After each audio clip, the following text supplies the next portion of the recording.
Kids Playground. Hooray! The Celebrity Jobber Podcast with Jeff Zito. If you like what you hear, please subscribe, give a 5-star rating, and leave a review. Check out all our past episodes on Apple Podcasts, Spotify, or wherever you pod. What if these celebrities weren't famous? What would they have become? What was their first job? We're about to find out. You know our next guest from movies like Booty Call and Ace Ventura: When Nature Calls, Juwanna Mann, and one of the original cast members on the sketch comedy show In Living Color.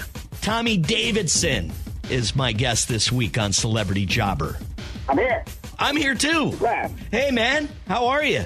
Everything is really going good, man. You know, I met you a long time ago. You did a little club down in South Florida. I remember you coming in the morning, and we had just a great time. You had a lot of energy first thing in the morning. Thank you, man. That's my job, and I love it.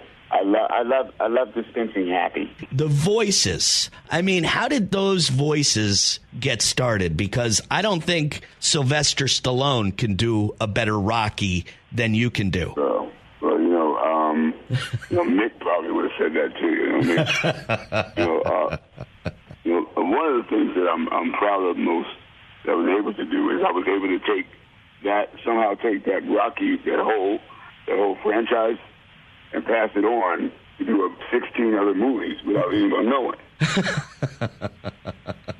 Yeah. I know a guy that does voices, and he was telling me, like, his parents were deaf, and he learned how to do voices just because he watched TV so much. Did you have some kind of situation where you learned voices early on just by accident?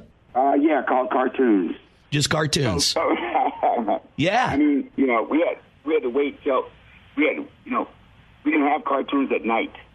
We had to wait until the networks premiered the cartoons coming for the fall season, and they show us those at night, And we're going, we can't believe these cartoons are on at night, all the holiday cartoons.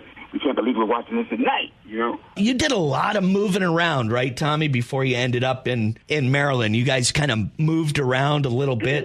Yeah, we moved from Fort Collins, Colorado to Denver, from Denver to Washington, D.C., from Washington, D.C. to Maryland. Yeah, we did a lot of moving. Well, not moving like a military family. How come you moved as much as you did growing up? Divorce. Okay.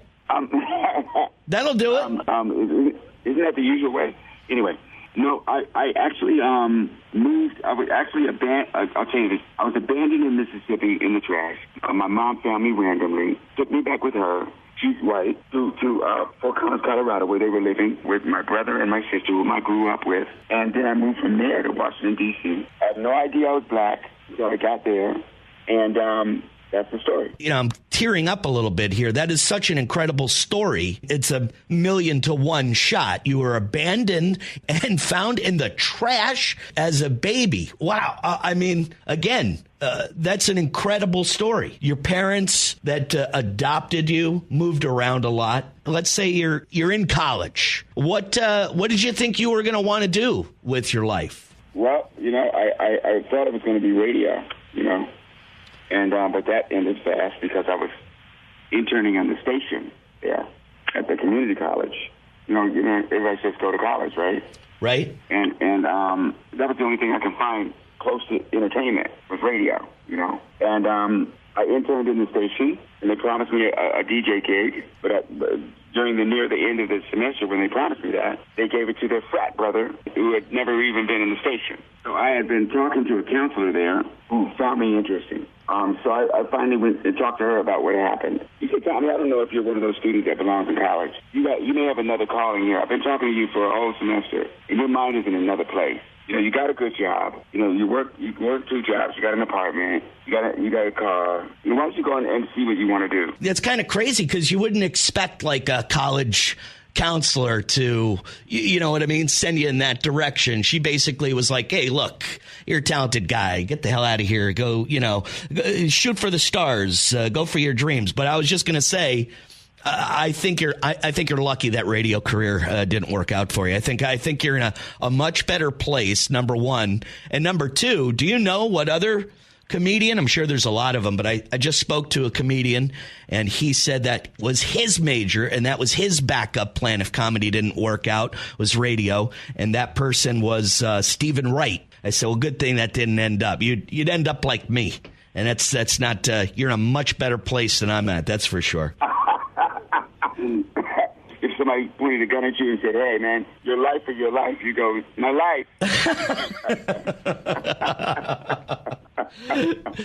You were telling me you had a bunch of jobs, and when did stand-up comedy kind of come into your life? About 86. Okay. Always talented, always funny, always, on it, And a friend of mine, Howard, encouraged me to do stand-up. He thought I could do it. He convinced the manager at a strip club to put me on stage, and I did it. And I haven't looked back after that one performance. How did that first performance go? I don't remember it. All I know is that I looked at Howard before I went on stage, and I said, what do you want me to do? He said, I don't care what you do. Say something in that mic. And as soon as I said something, people laughed the first thing I said. So as soon as that happened, were you more relaxed? Like I would imagine the first time doing stand-up, getting on stage, you've got to be like, it's got to be pretty nerve-wracking. And then maybe that first laugh, kind of the icebreaker where you chill out a little bit and you can now kind of get comfortable and move into your act. Yeah, I mean, it took a while, but because I was on natural steam, I was already had all these natural things that were in me. Impressions, and I didn't even know they were impressions then. I didn't know that's what they were called. I could imitate things, a dog, a drill, a helicopter, you name it, So not only did I have sound effects, but I had everything that goes with it, So I landed in the perfect place. What do you think your big break was? Do you remember? Was it a single thing? Was it a few things kind of stacked up together? But what do you think like your big break was? Eventual. I think my big break was when I met my first manager, Sinclair Jones, the first person that really believed in me, man, and put his money where his mouth was. And he pretty much developed me into what I am today, yeah. So meeting this person, he was the one that put you in front of, maybe got you the gig or got you in front of the right people for In Living Color? If that was the book, he'd be a big part of the authorship. Tell me about working on such a groundbreaking show. I mean, you were one of the original cast members, and I mean, it changed me. Saturday Night Live, it's on late at night. This was different. This was, primarily black cast members doing on a new network, doing sketch comedy, and a lot of people became big stars, you being one of them. Tell me about a little bit about working on that show. I talked to Marlon Wayans not too long ago, and he said it was kind of like comedy college for him. Oh, yeah, it was. It was for him. And for me and Jim and everybody in the show, it was a comedy lifeboat, because Marlon was literally in college. I had kids, you know what I mean? Right. I was working at a deli, passing the bus to work, so it was a comedy lifeboat for me. You had other things going on at the time, Tommy? My primary goal was comedy because I had moved from Washington, D.C. to L.A. to do it. I was when the whites in this country discover gold or something, and they just right. do whatever they can to get it. Eureka! Was it a good experience? Did you make good friends, lasting friendships, relationships from In Living Color? Yeah, lasting friendships, man. A member of the In Living Color cast would react to me at certain and different times. Right. That never changes. The right. fact that we connect, the fact that we know each other, we know each other's moves. We know each other. We know each other's performing pedals.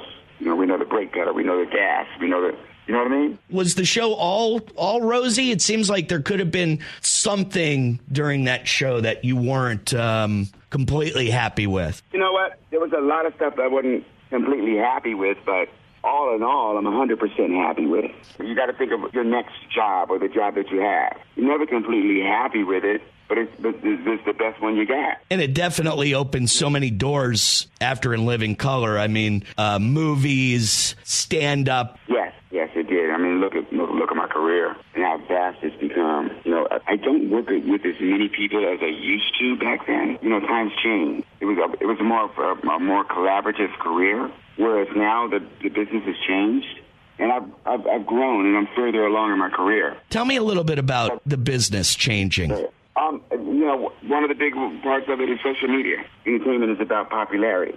Now, corporations are geared toward people who have big social media numbers. So that's the difference. You can have all the talent you want in the world, and you can sing like a son of a gun, but you got to put on a mask to do it. It's just some really smart people that said, how can I get in the entertainment business without being talented and not having to spend any money? What was your first job, Tommy? My first job. First job ever, working stiff, yeah. My first job, I was a busboy at IHOP. Okay, a busboy at IHOP.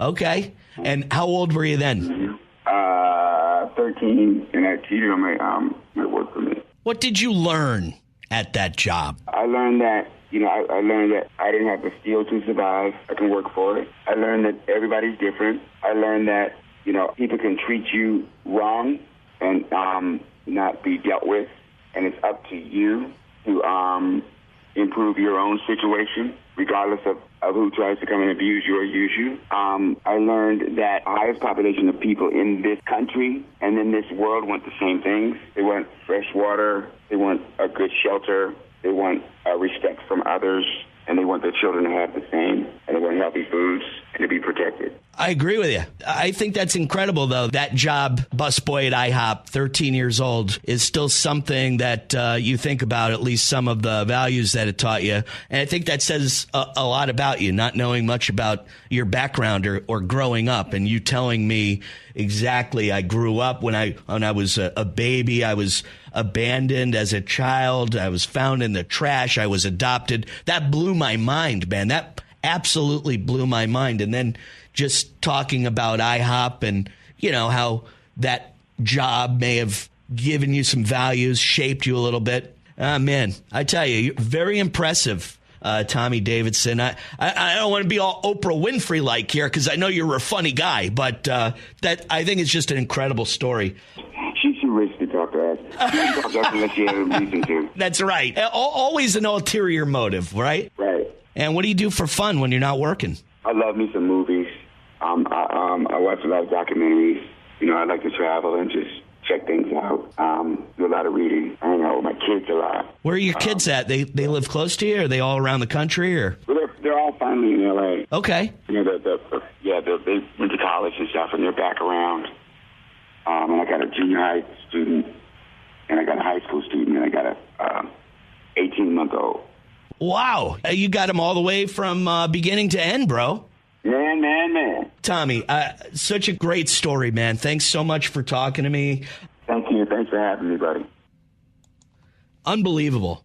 So radio is where Tommy Davidson kind of focused on in college. Figure that was his starting point, his entry into the world of entertainment. And while at school, worked at the college radio station. And that's when his advisor, who usually tries to tell you to stay in school, says, you know what, man, get out of here. You got a lot of talent. You got a car.